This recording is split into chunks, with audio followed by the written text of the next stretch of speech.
The first time, as you say, that under Greece's constitution, that sacred cow, the civil service jobs for life, has been overturned. So 15,000 people will be laid off by the end of next year.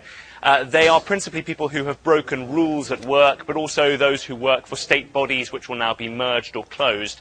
And they will be replaced actually by a younger, newer workforce. So this actually won't serve to reduce the country's notoriously bloated public sector. That will be done by a parallel process to close 150,000 posts by the end of 2015, principally by not replacing all of those who retire. And what's been the reaction to this, Mark? I mean, I know there's been protests. Are they representative of the wider feeling in Greece, or do people feel that we have to make these difficult changes? There were pretty small protests outside Parliament last night, just a few hundred people. I was there among them. It was quite peaceful, people waving banners and slogans and the usual sort of thing, but actually it was pretty small.